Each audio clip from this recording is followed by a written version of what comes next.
Hello and welcome to our continuing coverage of Arizona versus Lori Daybell. We are in closing arguments, now verdict watch, as we are joined in our dual stream with Joe Schmo, who is at the courtroom. I know I have lots of questions for him. I know Chat has lots of questions for him. I am the Squeegee of Justice from Trial TV Live. Next to me is Joe Schmo. I'll let him introduce himself. Hello, everybody. Good evening. I am Joe Schmo of Joe Schmo 88 on YouTube and JS Media on Twitter. I was tweeting a lot today. You were definitely tweeting a lot, and we will definitely dive into all of that, Joe. We have lots of questions, as I said at the top. I do want to, before we really get started, for both streams, if you guys are in Trial TV Live, please go over and give Joe Schmo some love. And if you guys are in Joe Schmo, please come over and give us some love as well. I know that Pammy does a dual stream. I think Therapist is over there as well. So Beach Bum is over there. I see Pammy. So thank you guys for joining us. We really appreciate your support in both of our channels. We're trying to get Joe up to 2,000 subscribers. Joe, where are you at? Like 1.3, 1.2? Where are you? I was over 1.4 yesterday. Oh, nice. Yeah. Awesome. All right, there's Pammy. Pammy's doing it. She's straddling the streams. We love you, Pammy. RDB saying hello, friends. Yeah, so we're trying to get Joe over to up to 2,000 if we can. Jade is saying link, please. We got Nan R is over there. Baca is over there. Lily Wayne is over there on your side. Awesome. Awesome. Welcome in, people. Welcome in, chat. Jade, he is, everybody can do the straddle. Hello, Link. Yes, just a moment. Just give us a second, guys. There you go. Joe Schmo 88.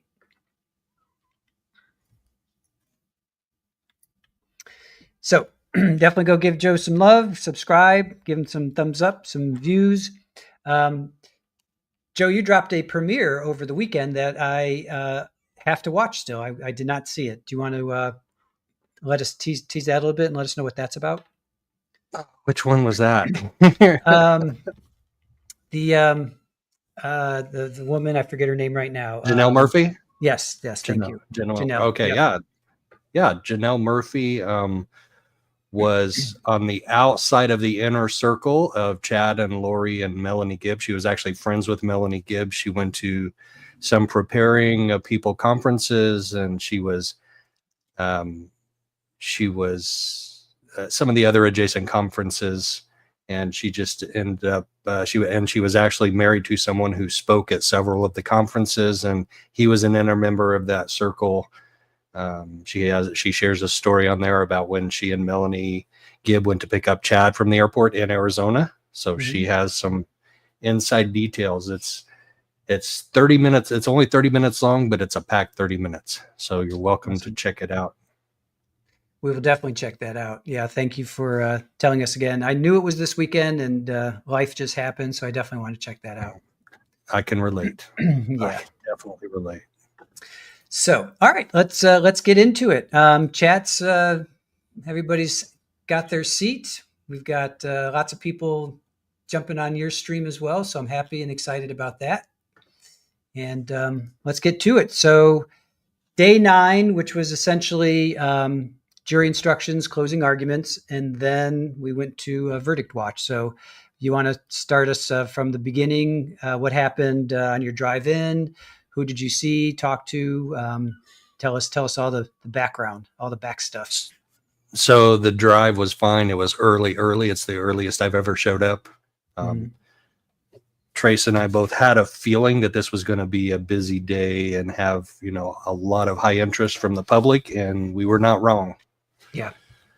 The line was long, and there were a lot of new faces that didn't understand the rules. There was a little bit of tension, but overall there was pretty good energy. People were there, were happy to be there, and they got almost everybody in. I do believe they actually put extra chairs inside the gallery. So we have the bench, not benches, but we have the rows of the folding seats, but then they put metal folding chairs on the inside of each one of those. So that gained an extra 8 seats for the public, an extra 2 seats for the media. Okay. So they're well aware of the publicity surrounding this, and there were still some funky things that went on with the seating being rearranged at lunch, which makes absolutely no sense to most of us. But it is what it is, and we all survived. So they kicked everybody out at lunch or at the breaks as well?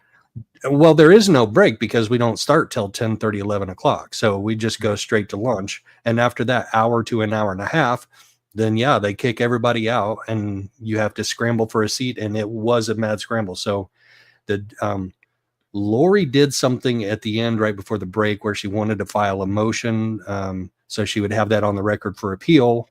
And people were already starting to get up out of their seats and head out of the court. And then more people started, and it started like a chain reaction of people while there is this courtroom activity going on in the court. And I think it kind of irritated Judge Bareski a little bit. And I think he was kind of irritated for the rest of the day, but he didn't give any orders to change it in any way that I know of. Mm-hmm.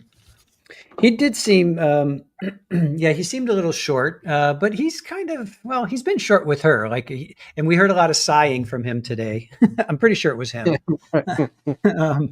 And we definitely heard, the alternate. We'll get to that, but we heard some audible sounds from Lori, from Judge, from the jury. So I can't wait to get into it. So, yeah, let's get to it. We had, straight off the bat, we had, how many times will the state object during Lori's closing statement? And so we had 6% said 0 to 3 times, 27% said 3. I had 3 to 6 and 6 to 9. Both of those were 27%. 38% said 9 plus. So did you count? Yep. Did you count the objections? I did not, but I guarantee it was more than 9. Way more than 9.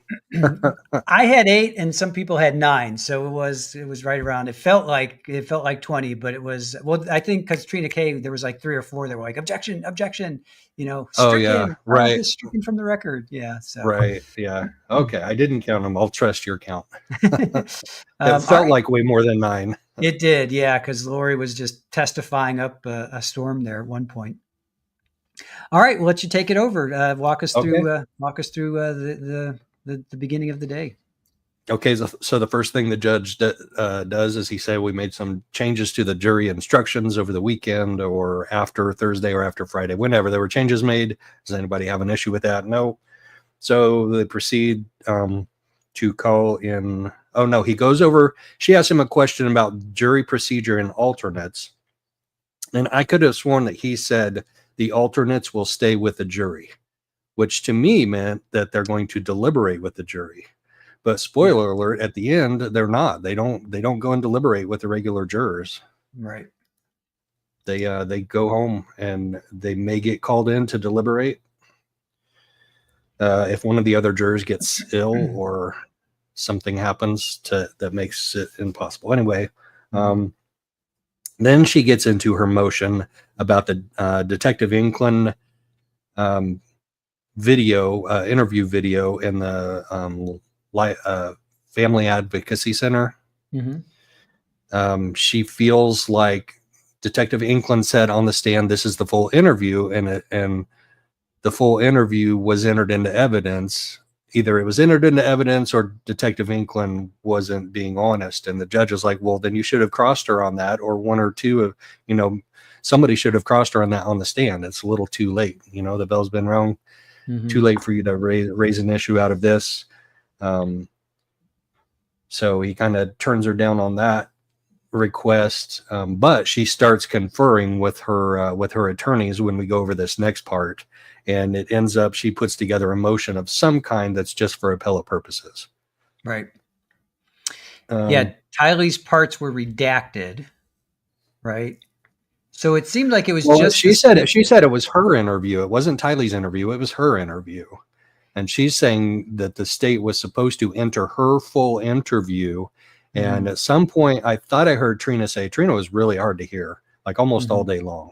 Mm-hmm. But I heard her say the beginning and the end were redacted. So maybe that's when Tylee is with her and then they get separated, and then they get reconvened. They get put back together. Maybe those parts were what was redacted. I couldn't follow her logic, and neither could the judge. Yeah. And then they get through that stuff so fast. The jury's not supposed to be in there until 11. We all kind of sit around, twiddle our thumbs. The judge disappears in the back room, comes right back out right at 11 o'clock. And then Lori rests without testifying on her own behalf. And some people say they could see some reactions from jurors. I couldn't, but I was on the left side of the courtroom for the morning session, so I couldn't see them. I could see more of them, not as well. Whereas in the afternoon session, I was on the right side and I could see less of them, but I could see them better. Like juror number, I saw actually the thing I noticed about juror number 15 happened in the morning session. And I don't think I would have seen it if I had been over on the right side. So what happened with juror 15? Are you going to tell us that later?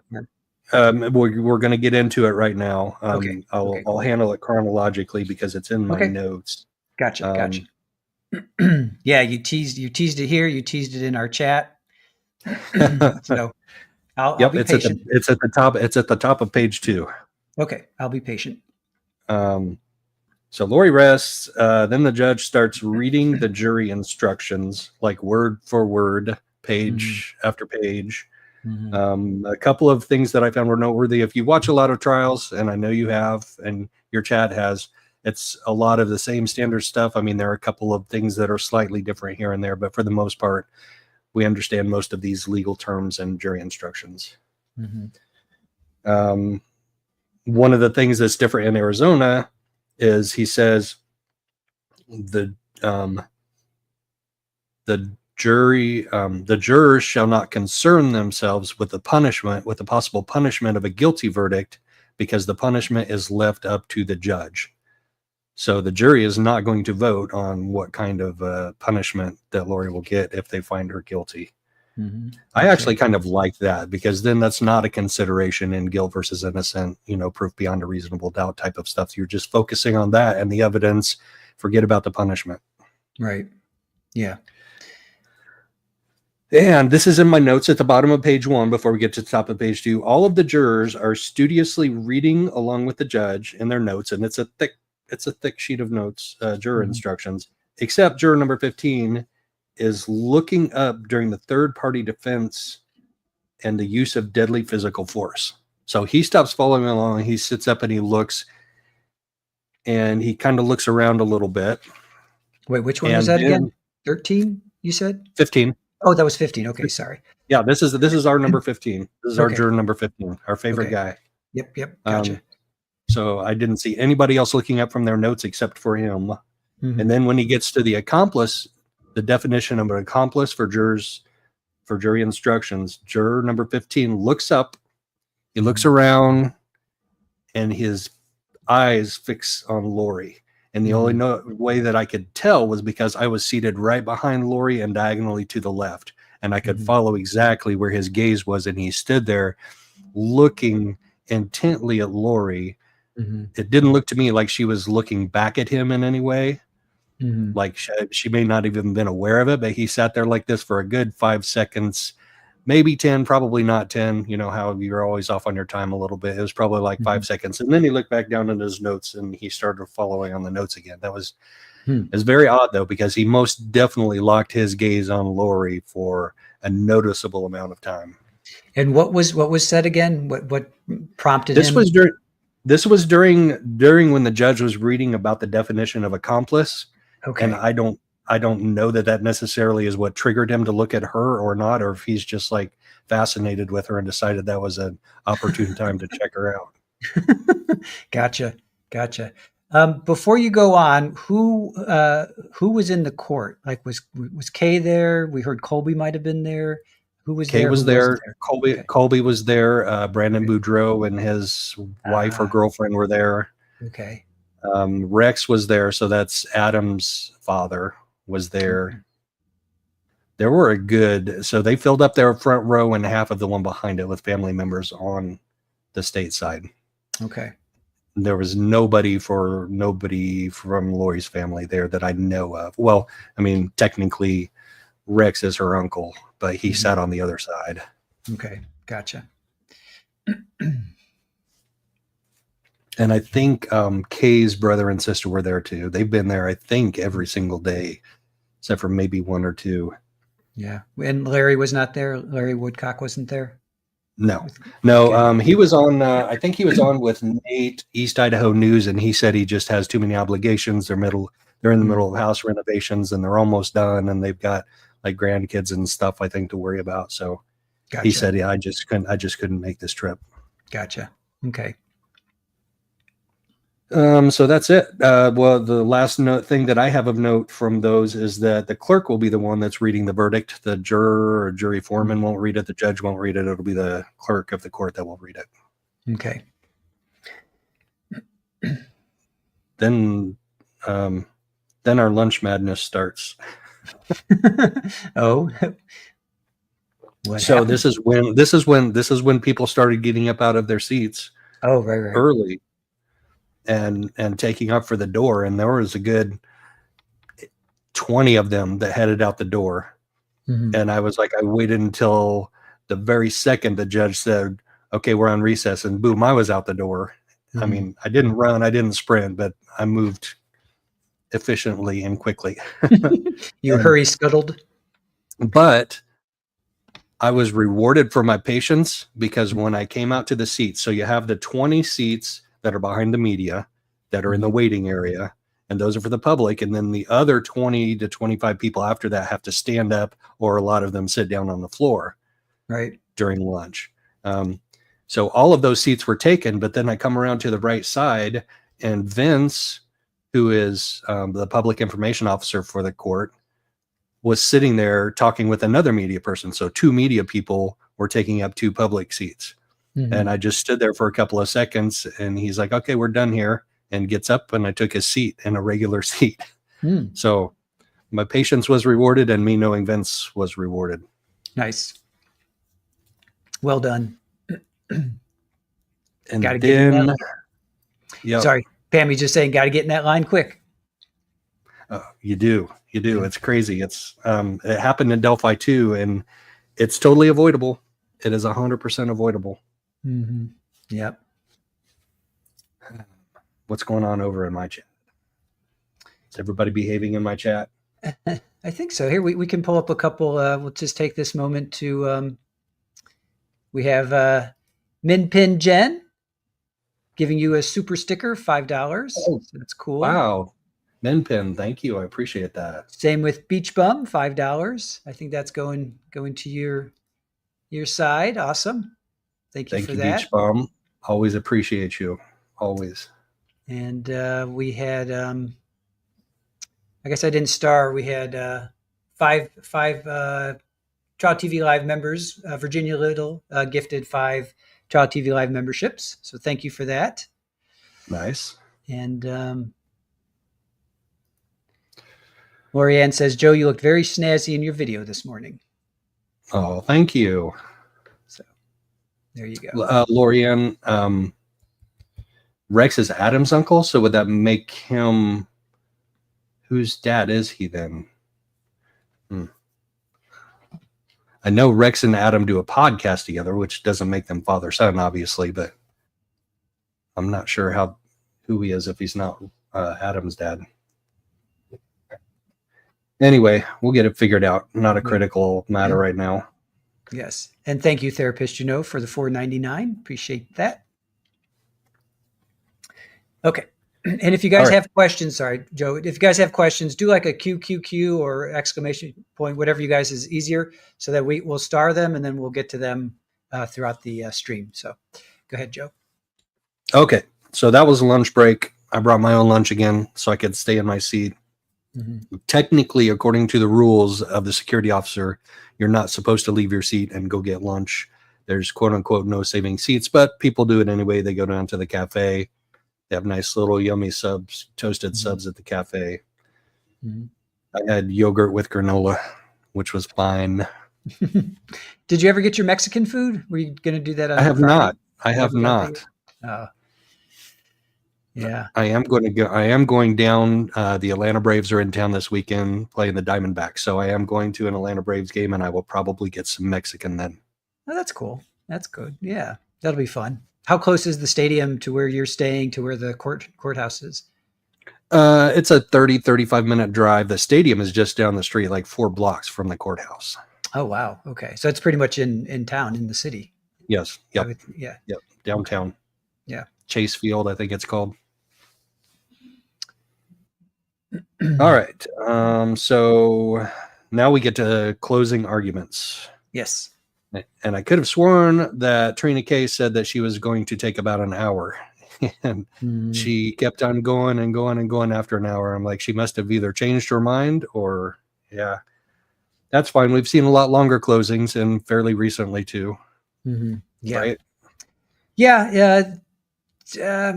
We had some mixed feelings in our chat, but we can get to that after you go through your notes. Okay. I'm not going to go point by point for everything, just some of the highlights. Now, as she begins her closing, so she starts out with the motives, right? She starts going through Lori's motives for her actions. And I have in my notes, juror number 15 is paying rapt attention to her. He has his arms folded, but he's leaning forward in his seat, paying close attention because she's right in front of them, right? She's basically right in front of him. And he's sitting there paying very, very close attention to her. So he's in the center or is he on the side? He's more center-ish. Center-ish. Yes. Okay. And are there 2 rows, like kind of a front? Yes, there are two rows. So there's 8 in the top row. And there's the rest of them in the bottom row. So 6 in the bottom row. So the last few seats on the front row aren't filled in. So he ends up being like almost in the center of that front row. Okay. All right. So you can't hide when you're a juror. That's for sure. There's no like sitting in the back of the bus or sitting in the back of the classroom. You're on full display. Yes. Although juror number 7 and 8, I think, got a little distracted and bored. I'll get to those notes in a minute. They're the ones that are furthest from the judge, all the way back on the top right of that row, furthest from the judge. They can kind of hide a little bit if they slouch down. Right. Which juror number 8 does all the time. But he's also paying very close attention to Trina K when she starts out. Okay. So she goes over the money motives. So life insurance and to be with Chad were her motives. And then they use their weird religious beliefs, is how she worded it, to rationalize, justify taking his life, getting rid of Charles.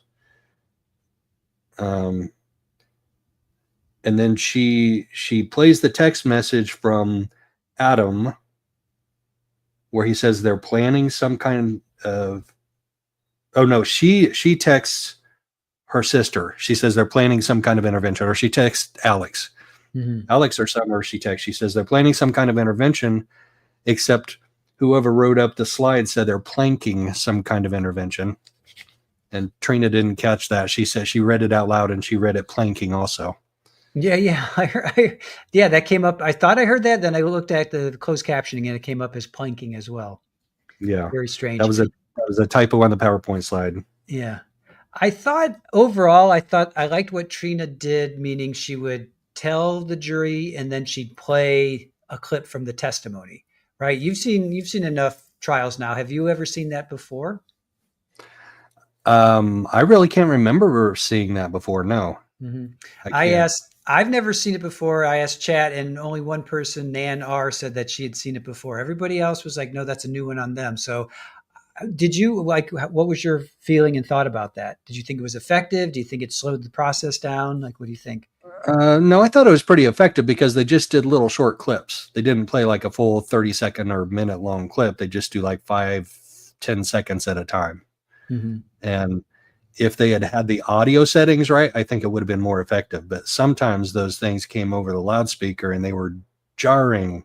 Like, especially if I'm sitting there taking notes and I don't realize she's pulled up a clip there and that her paralegal hits play and it's boom right there. And she's talking so quietly and she's not talking in the microphone that I'm like leaning forward to listen to what she's saying. Mm. And then the audio level of those clips was just like 25 times the decibel level of her voice. Mm. Yeah. And Nan, you said the same thing. You've been watching trials a really long time. So Nan, you were the one that said that.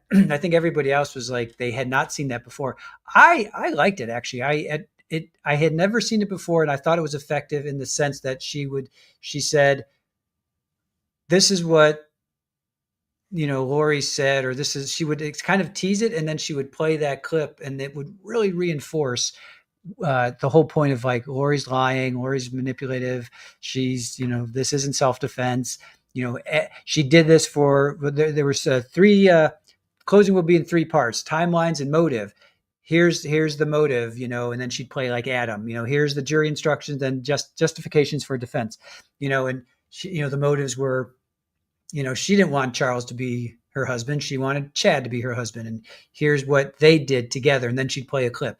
I don't know. I thought personally, I liked it. I thought it was effective because this jury has sat through 8 days, 7 days of trial. It's not a lot, but it's still enough. A weekend went by, a holiday weekend, if you will. So maybe they were a little, out of it for Monday. I really thought that really hit home her points. So I took it as a positive. Right. And it refreshed their memory from all of the clips and all of the texts that she played. And she did play a whole bunch of them. She picked out the nuggets that are either in Lori's voice or in one of the witnesses' voices, telling this story about the motives and the timeline. Mm-hmm. Absolutely. It was refreshing of my memory. And I've been in court every day, so I can just imagine the jury also had their memory refreshed. Yeah. Yeah. Ken saying I would absolutely play back bits. I've never seen it before, Ken. I would absolutely play back bits of testimony if I could. I've never seen that before. And I thought it was effective. I thought I enjoyed it because, again, it just solidified. I'm trying to find a specific thing. Adam text, but it's at 7:37. Adam text, but it's not read until 12:13. And then Lori's interview is that it happened so fast. I'm trying to find a moment where she actually. I know I wrote it down. I'm just not quite finding it right now. Of course.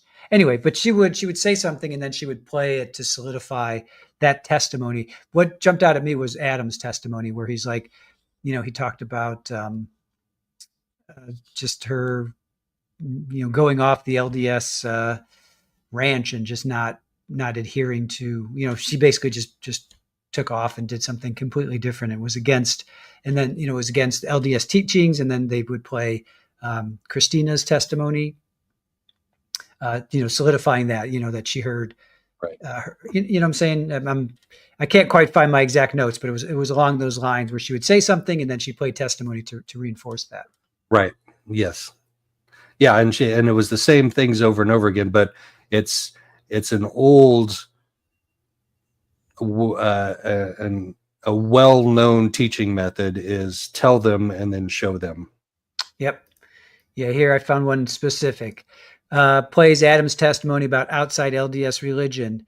LDS, you didn't need to repent. She was a celestial state above the priesthood compared to Nephi. And then she plays Adam's testimony, absolutely saying that. Then Lori was in the process of transforming from a mortal state to a celestial state. Serena's testimony about outside LDS. Lori didn't need to repent. Charles had been taken over by Ned. Then Christina's testimony is played. Lori's twisted religious beliefs. Lori didn't need to repent, beginning to So, I mean, she would say it and then she would play it. And I thought it was very effective. I was happy that she did what she did. So. Yeah. And she went after she told about the primary motives that they had back in the beginning. Then she kind of went into what I think is one of the weaker arguments in her case, in the fact that Lori found out about this intervention, and then it was it was all hands on deck. We got to do something about this. Melanie can't go to Utah. She's got to stay here and occupy Brandon. And Alex, you need to come up and spend the night with me and bring your gun. Although that wasn't in a text, obviously he did. Yeah. And ammo. And then went into the fact that Charles was only in that house for 12 minutes before Lori left in his car with his phone. And while she was gone, Alex called her twice. Then they spent the afternoon. Lori spent the afternoon with Charles's phone. There were multiple calls between Chad and Lori, and then Chad called the mortuary. So she's established this timeline of the things that happened that day. Then she goes back into the motives again, into the life insurance policy. She plays the Banner Life phone call, which to me is a very effective phone call. It's been impactful, for my opinion, on the case from the beginning, the first time I heard it. Then she's texting with Chad all day. She calls him Melanie 2 in her phone, in her contacts. Then she found the change of beneficiary form. She sent that to Chad.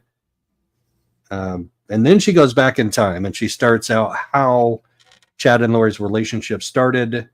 She shows on here, and I don't remember a witness testifying to this, that Chad was at Lori's house in November of 2018. Do you remember? Yeah. Do you remember a witness testifying to that? I do. I think it was Christina or Serena. It was one of those two. Okay.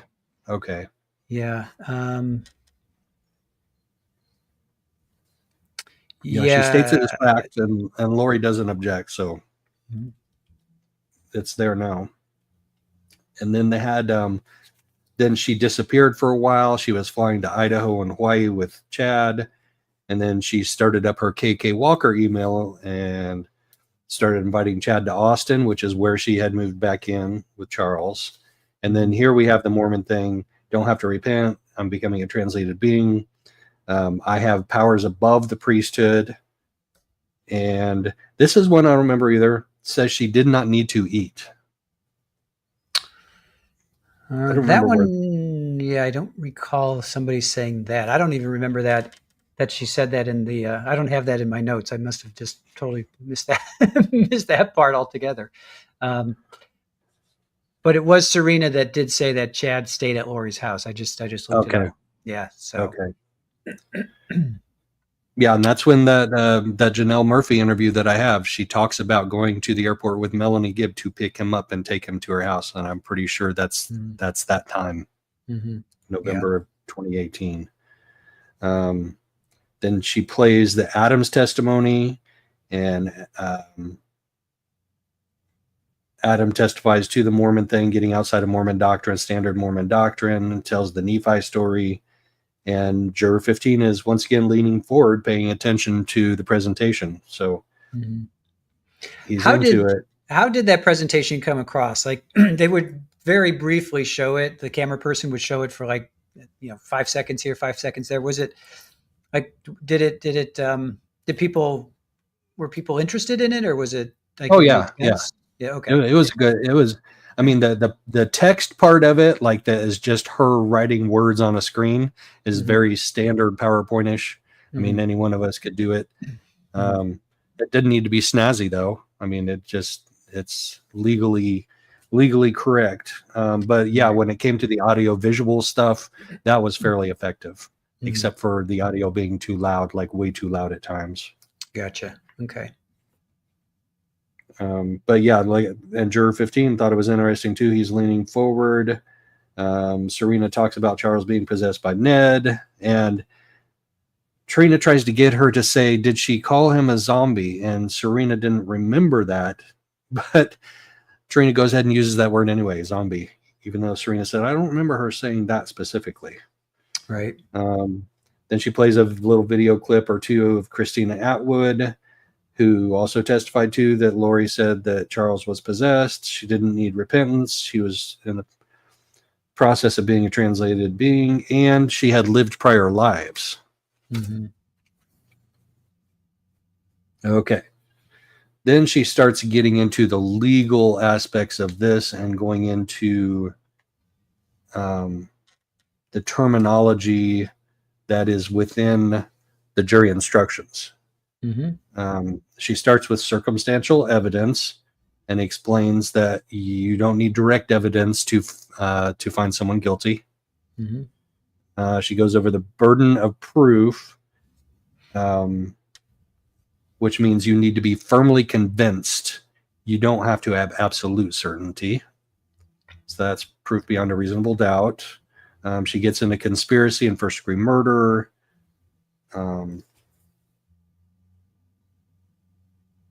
Caused death, intended or knew that the person that they were acting with had premeditation. So then she talks about how Lori grabbed his phone and kept it from him to cause him to have to stay in that house. She caused a disturbance because she wouldn't give it back to him.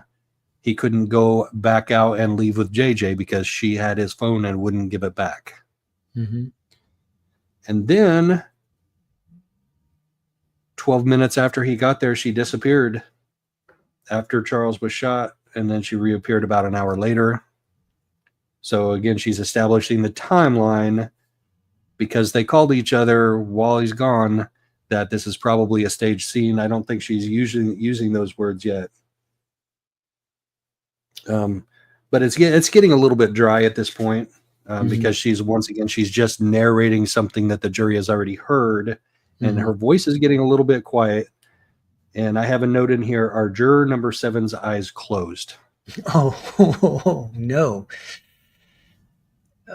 So he's the second closest juror to me at this point, because I'm back over on the right side for the afternoon session. He's the second closest juror to me. Juror number 8 to his left is a younger kid who's always bored and looking down. Today he did pay attention at times. When the jury instructions were read, he was paying attention to them and flipping through with the judge. But he's a younger kid that I feel like gets bored and distracted easily. So he's, leaning over and like shifting and looking down and like, so I can see juror number 7 pretty well. And I'm pretty sure juror number 7's like this. Ouch. Does the judge, we know the judge didn't do or say anything because we would have heard that. Does he look over at them at all? Does he, yeah, I think he's distracted by trying to help Ms. K keep Lori in line. Yeah. Granted, this is Ms. K's thing, so he could be looking over there, but I've never seen him we've seen a few times that he's confronted juror number 15 and then juror number 16 a couple times too. And then, so premeditation is shown by Christina Atwood's clip where she was at that gathering where Alex goes around saying, "I just wish I could kill Charles." So I thought that was pretty effective. Hope juror number 7 was awake to hear it. And then, here's where the story of Nephi is told. So this is okay. So she plays a different clip by Adam, I think. Yep. Story about. Yep. Yeah. Yep. This is the story of Nephi, where it's a quote unquote justified killing. And then I have another note. Maybe she's losing some of the jurors. Number 8 is definitely bored. He's slumped forward, looking down. Trina's voice is trailing off, and she's not talking into the mic. We have it as like an hour and 40 minutes, and at this point, she's probably like an hour and 20 minutes into it. So she's well over an hour, I think, when she's at this point. Yes. Yeah, and her storytelling skills have declined throughout that. I think once she got past an hour, I think she started running out of steam, maybe. And then she starts talking about the evidence at the scene, proves premeditation. He was shot a second time while he was laying on his back.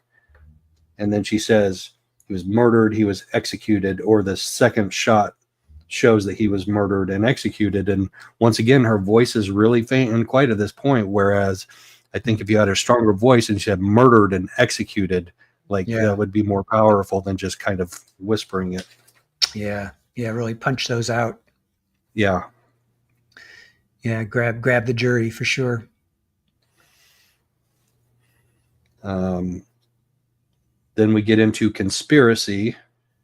So she's talking about more of the legal terms that are defined in the juror instructions: conspiracy, and then the scope of proof of conspiracy, and then she starts showing the morning of texts and calls, And then she shows the clips of the Family Advocacy Center interview with Detective Inkland and Lori.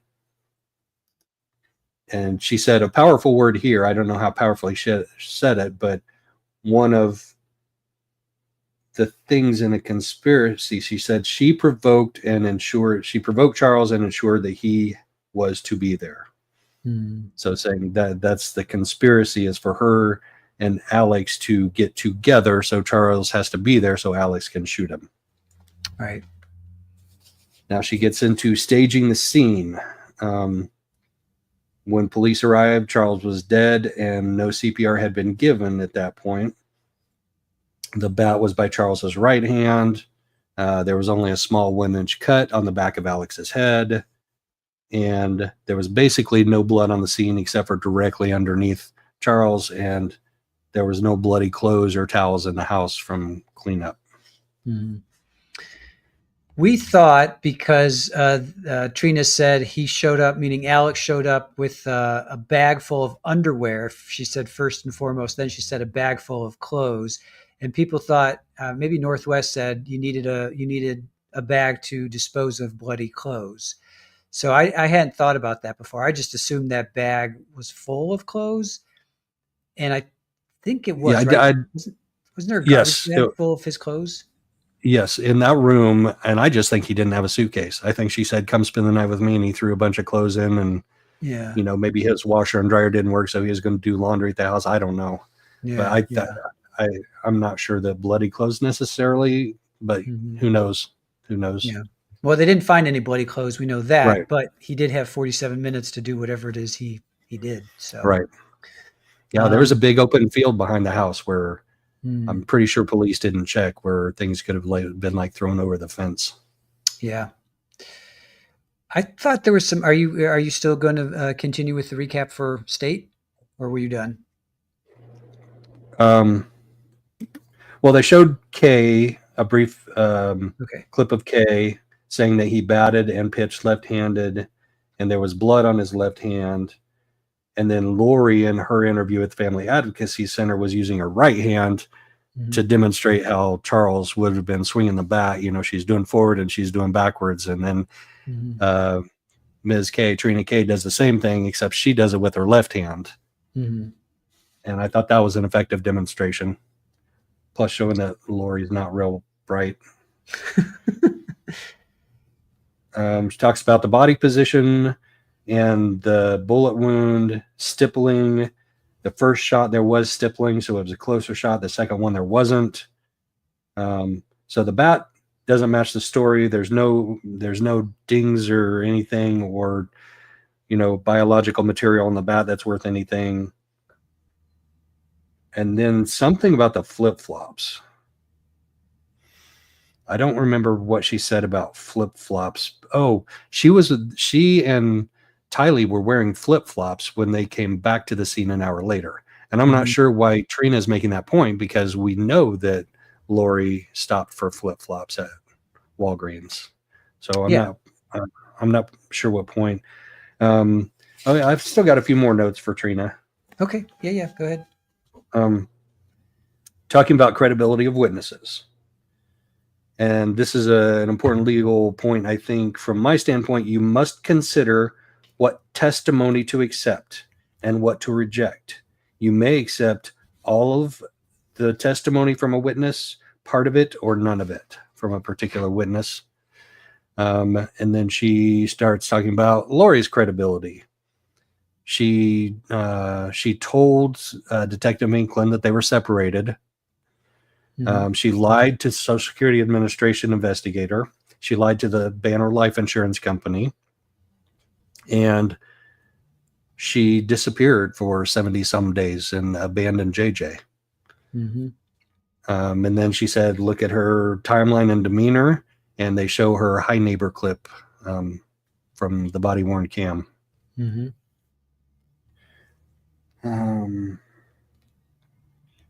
And then she says there's no justification for the use of deadly physical force if the defendant or co-conspirator provoked the act that prompted the deadly force.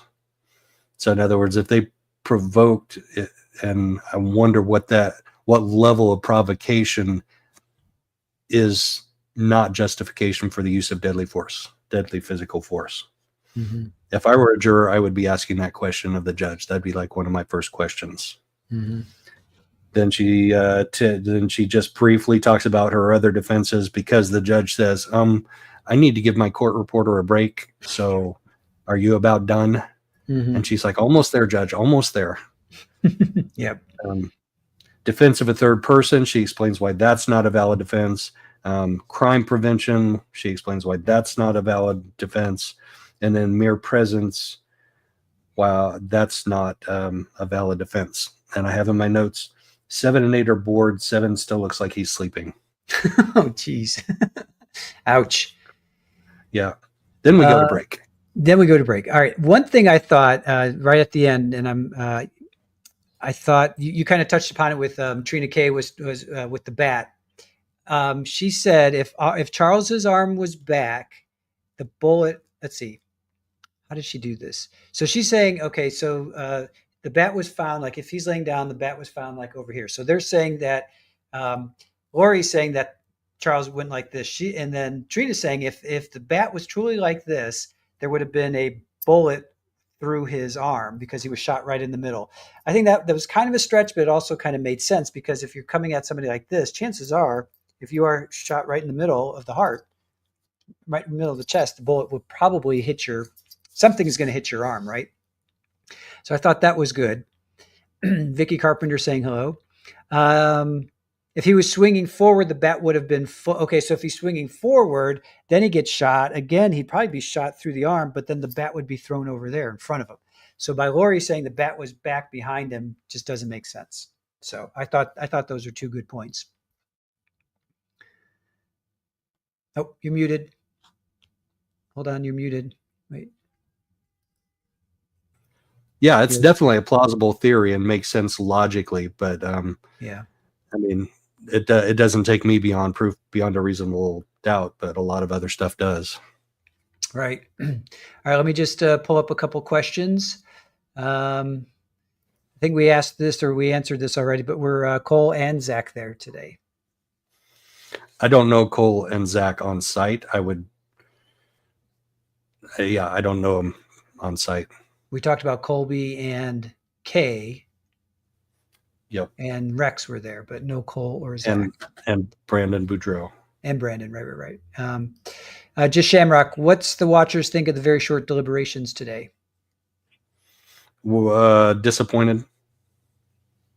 Definitely disappointed. We were hoping they would at least deliberate a little bit longer and maybe go in there, deliberate till 5, 6, 7 o'clock and come back with a quick verdict. But that would have meant we were at the courthouse for well over 12 hours if they did that. I mean, it was a long day as it was. Right. I'm going to get to that, Lorianne, and we'll get to that later. Therapist, what's everyone's take on Juror 15? I'm not up to date on this guy. Well, I would have to say that this chat probably has a negative opinion of him because I'm not reporting on him.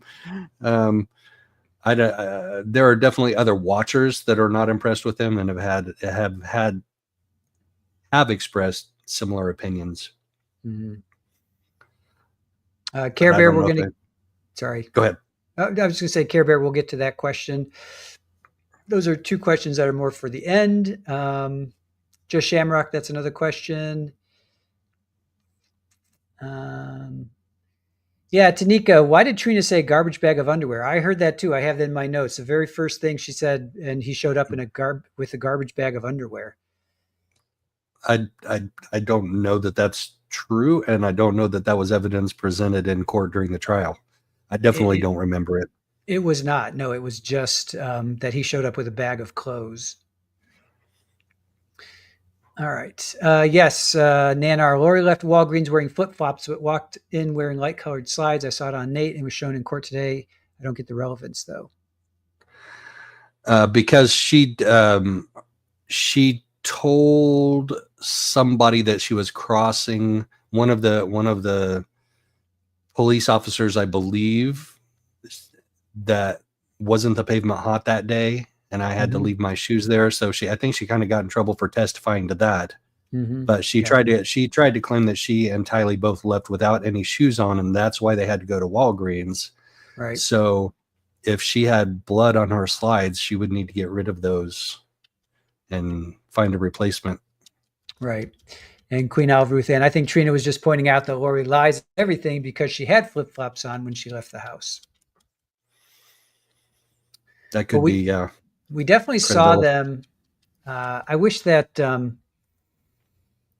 Trina had, because we went back and we looked at her walking into the Walgreens, and you can definitely see like her foot, and there's like something over her foot here, like it's not clear, but you definitely see her foot is in some kind of slide. So I kind of wish Trina had brought that out at some point to say, look, you said you had to go to Walgreens. You didn't have any shoes on because you ran out of the house so quickly, and you had to go because of the hot pavement, all this stuff. But here, what are you wearing? I wish she had brought that up. And I wonder, because all of the videos that we have, or the screen caps that we have from the video in Walgreens, are pretty low resolution. And I wonder if the police were able to obtain a higher resolution of that than what we're able to see on this side of things. Yeah. All right. So that is the end of State's opening, and it was about an hour and 40 minutes. And they took a 5-minute break. Did you hear any scuttlebutt while you were? Did you get out? Did you leave the courtroom to take a break, or did you stay in? I stood in the courtroom for most of the time, but I did step outside towards the end. That was a 15-minute break, actually. Oh, I'm sorry. Was it 15? Yeah. Thanks. I didn't hear people.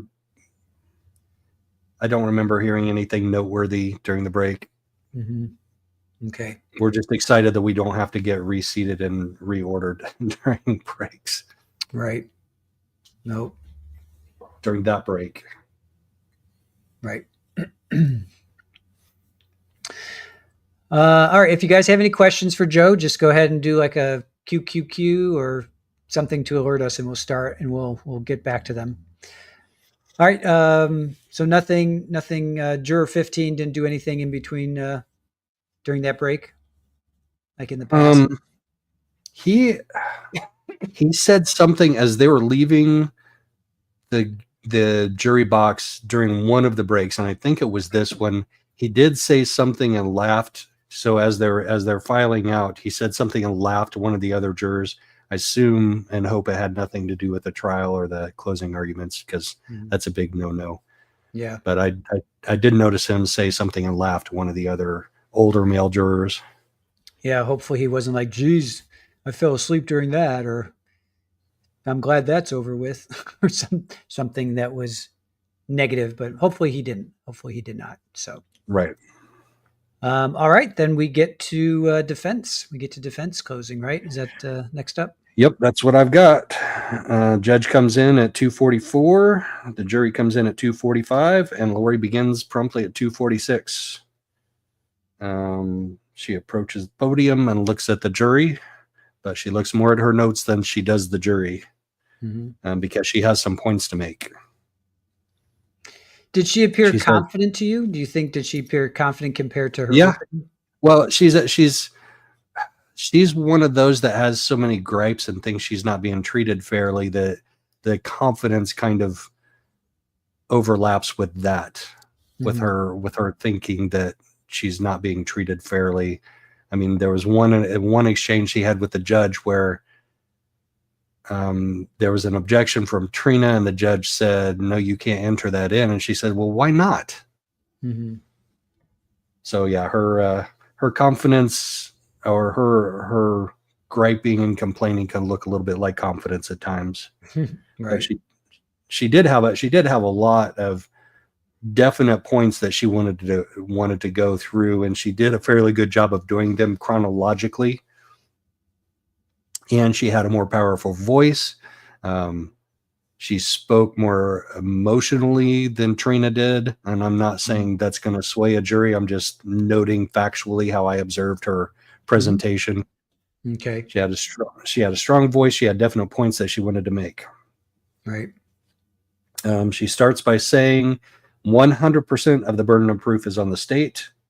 I almost expected an objection from Trina right there. Because she said something similar to that, but that was not allowable in her opening. And the judge had to correct her and say, no, that's not true, a couple of times. Right. So she went through all of the charges against her, and the jury instructions, she said at the end of your jury instructions for each one of those charges, she did them one by one. If the state fails to carry this burden, you must find the defendant not guilty. So that's how she started. Then she talked a little bit about proof beyond a reasonable doubt. Didn't really understand where she was going with that. And then she goes, let's look at what we learned in this trial. And she goes through, like, takes us through that entire day of we learned this and we learned that and we learned this and we learned that. And she tries testifying a couple of times when she makes that claim. Just entering in evidence either through her statement and the closing statement, or by stating something that's not on the record. Then she got objected to multiple times, basically on those grounds. This is something that's not been entered into evidence, so you can't bring it up in your closing arguments. Right. And I think she got away with a couple of small ones in there at times where I expected Trina to object again, and Trina's like, you know what, maybe I'll just let that one go. She's wearing me out. Right. But yeah, this she went is from. Oh, sorry, she No, go went ahead. from. She went from the evidence will show, so twos, the evidence will show, to the evidence did show. So she went from twos to teds. The evidence will show, the evidence did show. We learned that. We learned that. We learned that. Yeah. We learned that. That was all over the place. Yeah. But I have this note noted when she begins that part of it. She says, let's take a look at what we learned in this trial. I was like, I wonder if the jury caught that. Yeah, I heard that too. She said this trial. Oh, let's take a look at what we learned in this trial. Right. Like, if I'm a juror, I'm like, you've been in other trials? Right. Do tell. And where the heck are Tylee? And where the heck are, why isn't Alex being on the witness stand? Why isn't Tylee on the witness stand? Yeah. I mean, that would be just driving me crazy right now. We've heard all about these two, and it's like, where are they? Why are you not calling them up on your defense? They were there. Why aren't they? I absolutely would be pulling my hair out trying to figure out why aren't those two on the stand in your defense? Nope. Right. All right. I'm not going to let you out just yet. Sorry, go ahead. Nope. I'm just having a conversation with my cat. Go ahead. He says, Your Honor, I object. I went out now. Right. She did tell the jury that, and it didn't get objected to, you determined my demeanor. She said, we had all of these people testify about my demeanor. She said, but that's up to you to decide if my demeanor was inappropriate. Paraphrasing. Right. We learned this, we learned that, we learned this, we learned that. And that's all I have for that, just because we already know all the events, and she just basically recited all of the events that happened that day and twisting them to try and say that, the state is framing her, they turned a family tragedy into criminal charges, into a criminal case. Right. So I didn't write down all that stuff. She was just saying it too fast, and it wasn't impressing me all that much. Yeah.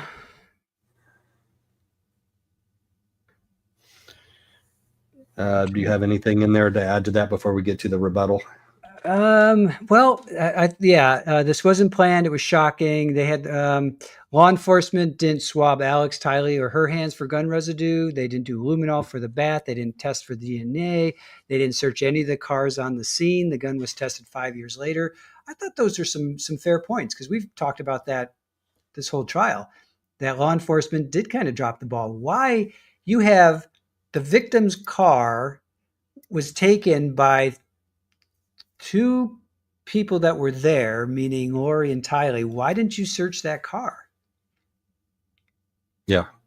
Right? I mean, that's pretty big. Why didn't you test for gun residue on Tylee and Lori's hands? Why just take Alex's word for it? Why didn't they test it? So is that enough to cause reasonable doubt? Yeah, I have doubt, but I'm like, yeah, no, you guys still planned this. There's still enough in there for me to be like, yeah, you planned it. Chad Right. was, and then also, hey, where's Chad? Chad's planning this too. He's part of the reason why you're doing this. I'm sure he knew. So where's he? Why aren't we hearing from him? So Yep. Yeah, no, all good points. I didn't write down that. Maybe I got Lori burnout. I hear you.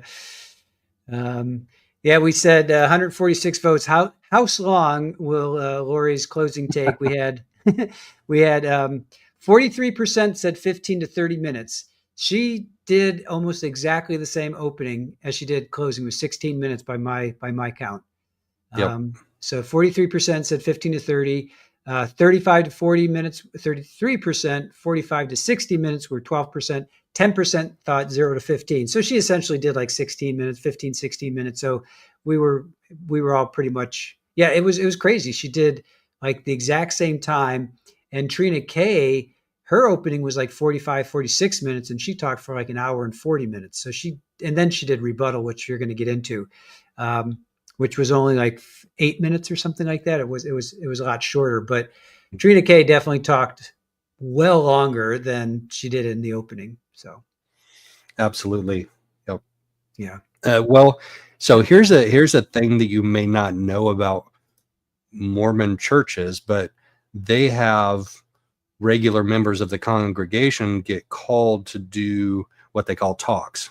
So it's like a little spiritual or motivational type of speech during a Sunday service. And those usually you're asked to be, unless you're like a higher up in the church, like in the bishopric or in the stake presidency, you're usually asked to keep those to like 15 minutes. So maybe she had a lot of practice doing those and just doesn't know how to go much beyond that. Yeah, good point. Fair point. Yeah. I mean, that's like that insider information. We would have no idea that that's kind of part of her training, if you will. Yeah. And she grew up LDS, right? I mean, they've Rex, Yes. or not Rex, but Barry. Barry, yeah, thank you. And Janice. Okay, so she's had this from the get-go. Yeah. Yep. I thought so, but I just want to make sure. Yeah. So as a little child, would they be doing speeches at all, or would they would Yeah. Yeah. You can, maybe in your Sunday school class, but they're definitely not going to be 15 minutes long. right. They start you out shorter and work your way into the longer ones. Right. Plus you would see your older siblings or parents or friends doing these speeches. So that's just part of, you just know that. So, all right. That's interesting. So anything happen in between the state's rebuttal, or in between Lori's closing and state rebuttal? Anything No, noteworthy? not that I noticed. No. Yeah. All right. I think the jurors were getting a little antsy at that point. So then I have the state's rebuttal beginning at 3:02 p.m. and ending at 3:10 p.m. So like 8 minutes ish. The very first thing she says is, an execution is not a family tragedy. Yep. I thought that was a pretty good. She came out swinging, I thought. Yeah. Yep. The rebuttal. And then she went through and she knocked down Lori's claims one by one by one. Once again, I didn't write them all down. She had a good closing comment that I did write down. But if you have anything to add in between there to supplement that, and some of her specific rebuttal arguments. Well, she did say you can watch that video. That's why we included it. So I think she was trying to regain ownership of that video that Lori brought in for appeals, for appellate issues. Trina tried to put her stink back on it, I think, by saying, no, that's what we included it. So right. But yeah, that's all I had. But yeah, what did she end with? So as many times in this trial as Lori, has said my husband, Charles. She didn't want Charles. She wanted Chad. Yeah. I thought that was pretty powerful. Yep. Yeah, I got that as well. Because she said it nauseatingly enough, like too many times. It's like, my husband this, my husband that. And then on one hand, she's saying, my husband, my husband. The other hand is like, he came at us. It was a family tragedy. He was trying to hurt us, harm us. He was an evil person. Why would he leave JJ in the car? She was, yeah, just terrible. So. And then they pick the alternates out of a hat, more or less. Yeah. His scientific method, right? He shakes the little Yes. Altoid container or whatever it was that he shook. So that was 14-5. Were dismissed like immediately. They got their notebooks and they headed out. Yep. Now we talked about it at the top before we came on. Number 5, we heard an audible no after 5 was picked. So did you guys hear that? I did not. You did not. Yeah. So I think somebody asked. Yeah, here it is. YB, which person's side when an alternate was chosen? I think it was 5 because he said number 14, didn't hear anything. Then he said number 5, and we heard it. No. So. Wonder if Lori thought she had him seduced. No, that was my guy. Right. Did you when was there any noticeable reactions like when the jurors, the alternates were chosen? Did anybody look around? Did anybody give high fives? Oh yeah, I was no high fives, but I did definitely look around. Okay. Because people are aware of my opinion of juror number 15. Okay. So what did anybody react when the alternates were chosen? Not really. Not really. Yeah. We waited until we got out in the hallway after court went into recess. Okay. So they recess and then they start to deliberate, right? Yep. So what then happened? You guys, everybody leaves the courtroom, or they stick around, or? Well, I would say half of the gallery left, and the other half stuck around. Okay. They filled up those reserved seats pretty quickly because when it comes time for the jury verdict to be read, they're going to supposedly use the same or similar system to bring us in from the public seating area. So people went running out there and sat down as fast as they could, and I didn't get a seat. So I went for a little walk. Gotcha. Now, when the verdict does come in, it's only going to be a 5-minute delay, correct? That's what I understand. And the judge is giving 30 minutes to 60 minutes, or what's the time frame after it comes in from the jury? I haven't heard that. I have not heard that. All right. I'm trying to think where I heard that. If it wasn't from you, it was maybe Nate. I will have to find that out. Probably. Nate's got all the inside scoop. Yeah. This is a good question from Hey Mona. How would you rate jury attentiveness all day from jury instructions through closing? I thought they appeared a lot more attentive today than, consistently throughout the trial. I would give them a 6 to 7. I would say today they were probably a good 8. You take 7 and 8 out of there, and they're probably like a 9, 9.5. Oh, wow. Okay. And then MG says, so how was the reaction to Colby and his wife when Lori went up there for closing arguments? You could tell it was all rough for them. They were struggling a little bit. Kay especially was struggling, but they were all supporting each other pretty well. Right. Mel Stiller asks, Joe, what was the most noteworthy moment for you today? Oh, it was juror 15, gazing at Lori for, several seconds. Like I want to know what's going on in his head. Right. I want to know what he's thinking. Let me ask you to do a follow-up to that. What was the most noteworthy thing so far out of all the days? We're now into day 9, day 10, if you count jury instructions. What stands out?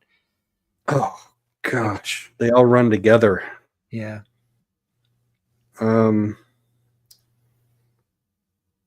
Probably when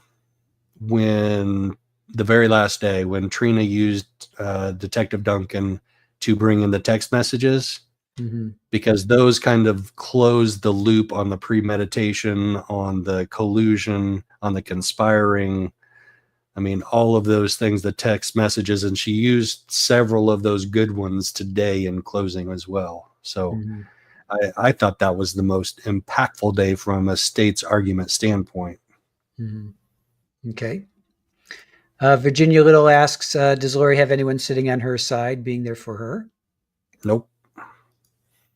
Nope. Terry, they filled that up with the public today. Right. They waited to make sure nobody was going to be coming in, and then they're like, all right, 8 more people get to come sit down. Nice. Terry, who are the alternates? 4 and 15, or 5 and 14. 40 and slip. 40 and slip. Right. That's what I wanted it to be. Right. Low light recovery. Joe, do you find her deceptive, or does she seem like she buys the line she is selling? That's a good question. How does Lori, like, what do you think? Does she actually believe her line of BS, or is she? Well, I think there are 2 different versions of the line of BS that she's selling. One of those is when it comes to her story about what happened that day. She's definitely being deceptive. But when it comes to her legal matters and her representing herself in court, lawyer Lori doesn't understand the rules of evidence and the rule of law and the rules of procedure.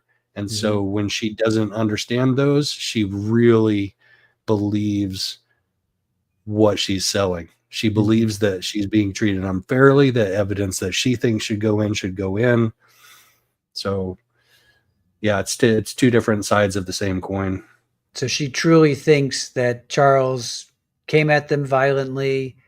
Tyler came at him. No, not the story. Okay. No, the story wise and everything, she's being deceptive. She's clearly lying about that. She has a history of lying. She has had a history of lying to all of the people around the investigation. I mean, so that part of it, she's being deceptive. The facts of the case, her testimony, she's being deceptive. But lawyer Lori representing herself with legal matters before the judge and arguing objections with Trina K. I think she believes, that she's justified in making those arguments and claims, and she feels unjustly treated when she doesn't get her way with Judge Boreski. Right. This is a good question by Fala. Do we know why they didn't call Moffat? Because he did Alex's interview. Do you have any idea why they didn't call Moffat? Because she made a point of that. She said, and they didn't call Detective Moffat. I remember she said that. No, I don't know for sure why. I have some theories about it. One of them could be that, but he still couldn't say certain things about what Alex told him because those would be hearsay. Right. Because Alex isn't around to cross, and police reports are hearsay and not admissible in court. I mean, you can refresh an officer's memory from a police report, but he can't read from it word for word. But the other one is, I think maybe Moffat wasn't just that strong of a witness. I thought she wanted to go out on a bang, and Nathan Duncan was there as a fairly strong witness. So let's just end on that. Let's just end on a strong note. Right. Haymon asks, could you see Lori's face during Trina's presentation today? I could not. Her back was to us. Yeah. And Mel Stiller, was Lori's demeanor defiant? Always. Always. Right.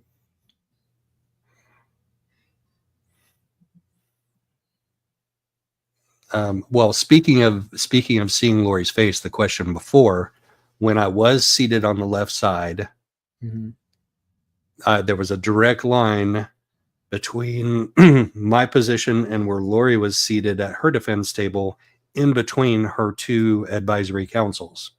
So whenever she would turn around to talk to her advisory counsels, I would get a good look at her face. And there was one time where we briefly locked eyes for just a second. Mm. Like, for some reason, she just glanced past her advisory council and saw me sitting in the seat 2 rows back. And just for, I don't even think it was a second, but there was definitely eye lock there. And I didn't mean to do it. I was just like watching the conversation that was going on between them. So how did that make you feel? I may need a cleansing later. I mean, you looked into the eyes of Yeah. a killer. I mean, she is a convicted killer. Krista asks, so how long did they actually deliberate today? I honestly don't think they deliberated at all. I don't even think they got through jury instructions. So she was done with the rebuttal at 3:10, and they were walking out of the building like half an hour later. Mm-hmm. So I think they just elected a foreman and they're like, we're out of here for today. Yeah, I have them just over like 45 minutes. So roughly, yeah, just enough to get a foreman. Oh gosh, who do you think is the foreman? Or I don't know if I want to think about it. I don't know. Yeah.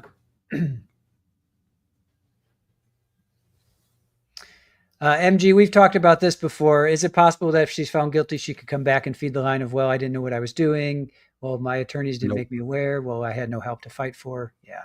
Nope. But once you go pro per, Yep. which is the same as pro se in other states, you give up your right to appeal on ineffective counsel. Mm-hmm. Yep. All right. Let me see if there's any other. True crime butterfly. No, Joe, you're going to turn to stone. Father, how did that make you feel? Staring into the eyes of Ned. Nadine. Right. All right. So it was really weird at the end. Okay. So Triva says, oh, why can't I pull this up? There. I thought the judge told the jury to go deliberate. I thought so too. Yeah, it was really weird. Like it just the feed just ended, right? So we're watching, and all of a sudden, because he said, "Okay, we're going to be here until the jury comes back." Meaning, to me, I interpreted that as there is no time limit. They could stay until 11, 12 o'clock for midnight, whatever. If they want to deliberate, they're going to let them deliberate. But then we're watching, and all of a sudden, boom, the feed just ended, and I went to a couple other feeds, and sure enough, and that was so annoying to us as court watchers, because this happens a lot where the judge won't just say, all right, jury, we're going to let you go for the night. The admonition still applies. We'll see you back here at 10:30. Like, we have no idea when they're coming back. So when are they coming back tomorrow? 10:30. All right, 10:30. All right, Father. That doesn't make sense. Doesn't make sense to me, because I mean, bring them in at 9 or 9:30, get an extra hour and a half in there. Like, the reason we were starting court at 10:30 was because Judge Kemp's courtroom which is what we're using, had a docket that ran an hour and a half every morning, so we couldn't get in before 10:30. And he's letting them start deliberations at 10:30 and then letting them go home at 3:30. I know. 88 keys. Joe didn't want juror 15 to be the only one locking eyes with Lori. This is a good question. Is she in general population? Nope, she's in isolation 23 hours a day. Right. She complained about it that one hearing. She did. That is true. Let's see. Why so late, Lee? We just, Joe just said. Actually, we don't know, other than Judge Boreski could have gotten in that extra hour with an hour. Lily Wayne with an hour and a half lunch. Today it was just an hour. We came out at about 11:45 and went back in at 12:45. Yeah. Real happy. Did they say can only deliberate till 3:30? I didn't hear it, but I don't know what goes on in that jury deliberation room. So yeah. So part of okay, here's a theory that I have also, because I have seen them down in the cafe getting lunch while the trial is going on. So they get released for lunch and they get to go intermingle with the rest of us, and they go buy their lunch. But I've heard that they get a daily stipend for their food. They don't feed them. They don't feed the jury. Like, they don't bring in pizza or whatever. They give them money, and they are responsible for getting their own food. So if you just give me money and then it's like 4:30 at night and I'm getting hungry for dinner, like,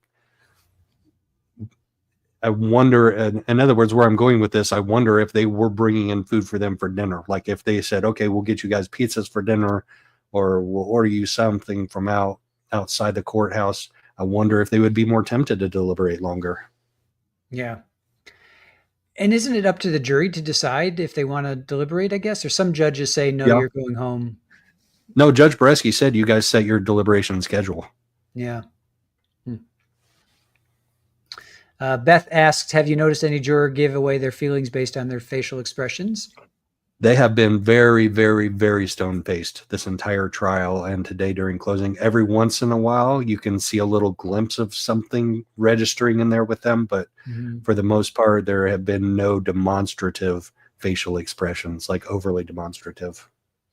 It's funny. I don't think any judge will say you're not allowed to show emotion. Or it's just kind of this understood thing as a juror.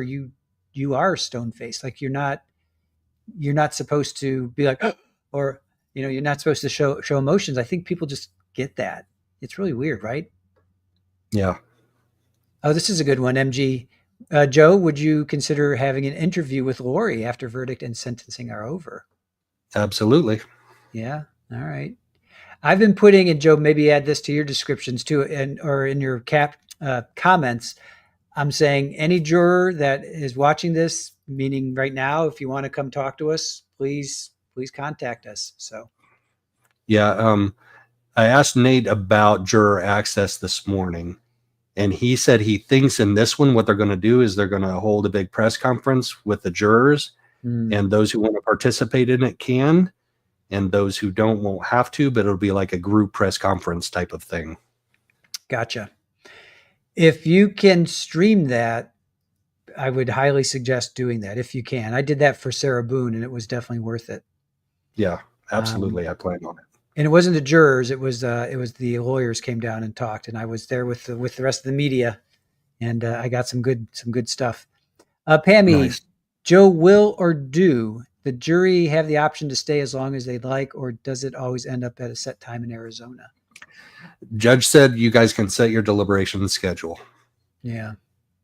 I don't know what that means. I don't know if that means we're locking up the courthouse, so that means you guys have to go home, we're kicking you out, or if they make special accommodations for them to stay longer. Right. Curviol, depends on the court sometimes what the rules are with staff, security, or in Canton, Mass. No work past 4:30 happy hour. That is true. Hey, Mona, I suspect the jurors are instructed about behavior during the informatics part when they have to watch videos about it. Joe, have you ever served on a Have not. I've done two. I did a civil and a criminal. I don't remember them telling us. I don't know. I don't recall that. I mean, this was in the 90s, so it was maybe they're doing things differently now. I don't know. But I don't remember them saying you have to act a certain way. Mel Stiller, can jurors watch social media channels now? Afterwards? There was a question during voir dire, which was if you're on a social media channel and something pops up about this case, are you strong enough to turn away from it? Right.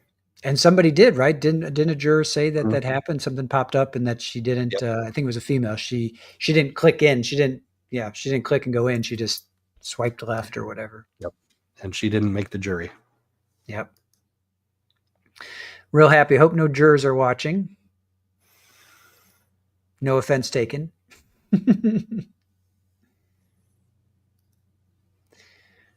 Let's see. I think we're kind of winding down. What do you think, Joe? You got anything else you want to add before we let you go for the night? I don't think so. It was a fairly short day, fairly brief day. So probably definitely my shortest number of notes that I've taken so far. Yeah. How many notes overall would you say? Can you show us like what you've done so far? Is it something you can Oh show gosh, us? it's in 3 different notebooks. I would have to compile them all. All right. Yeah, no worries. No worries. Just It wondering. probably averaged 13 to 14 pages a day, and we did what, 8 days of 8 trial. days, 7. Yeah. Plus I took notes on jury selection day, so whatever that is, around 100-ish, 100 Mhm. plus pages. Yeah, Sure Life Creations, they can watch on replay and contact you guys. That's what I've been putting in my comments. We put in our comments, if any juror wants to come talk to us, please get a hold of us. So, oh, this is interesting, Jamie. I wonder what Lori was paid for doing the Dateline interview. What do Hmm. you think about that? I don't think she got paid. Do they pay criminals? That would be a bad look, I would think. Yeah, I don't think they pay him, Jamie. I would be shocked, but I don't know. Because then that goes into that son of Sam law where they can't benefit off of a crime. Right. Sarcasm. Thank you, Squeegee, Joe, and Mods. I appreciate you all. Have a great night, everyone.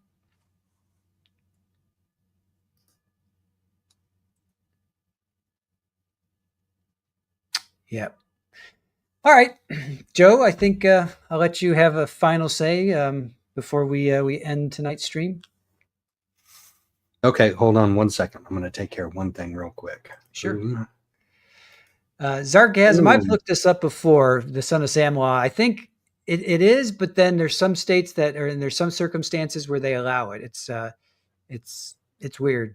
Look it up. It's supposed to be that they can't benefit, but then some states allow it. It's really weird. So, oh, look at that, Joe Schmo gifting 5 Joe Schmo memberships. Welcome aboard, new members, Treva and Christina, Peggy, Connie, Lauren. Nice. Oh, I can't pull those up. I can't pull up who you. Oh no. Oh, Treva, nice. Yeah, I can't pull that up. That stinks. Oh well. Cool. All right. Our last question, Joe. What went through your mind when Lori said family tragedy? Disgusting, manipulative, her narcissistic self. Yep. Like, that's typical Lori. Yep. Gross. Well, I'm hoping for. Well, what's your sense before? I was going to say I'm hoping for a verdict within 2 or 3 hours. What's your vibe? What do you think? Since they're starting at 10:30, I'm hoping for a verdict mid to late afternoon, 3:30. Okay. So a good 5 hours or so, 4 or 5 hours. Yep. Yeah. This is funny. I'm going to pull this up and then that's it. Hey, Monet. Hey, wait, what happened to the 2.5 hour bro time? That's funny. All right, guys. Joe, you want to tell us where we can find you for those that don't know, for the 2 people out Sure. there that don't know? All right. On YouTube, Joe Schmo 88. That's SCHMOE. And that's all one word, no spaces or underscores in there. And on Twitter at JS Media, all one word. Fantastic. And thank you guys for joining us. Joe, thank you so much for dual streaming with us. You get tomorrow. We've been trading off, so Joe gets tomorrow. But I really appreciate you guys giving support to both streams. You guys took that to heart. I see a lot of people, Joe, over in your chat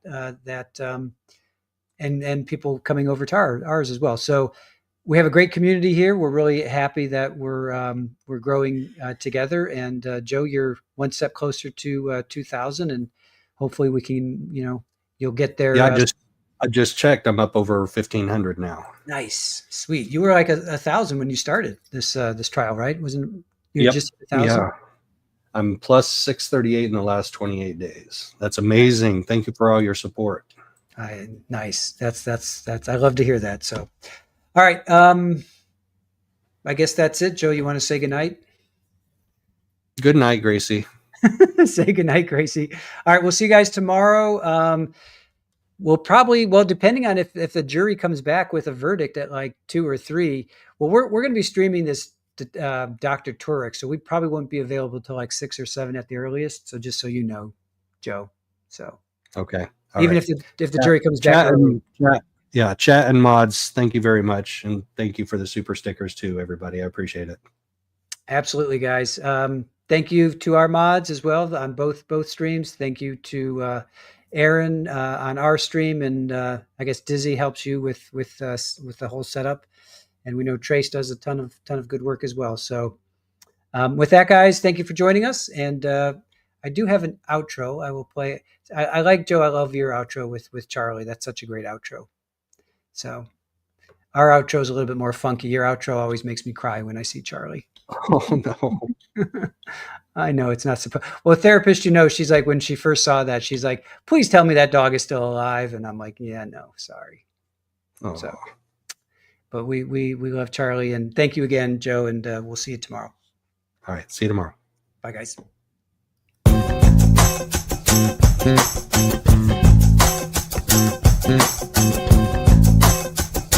Mm-hmm.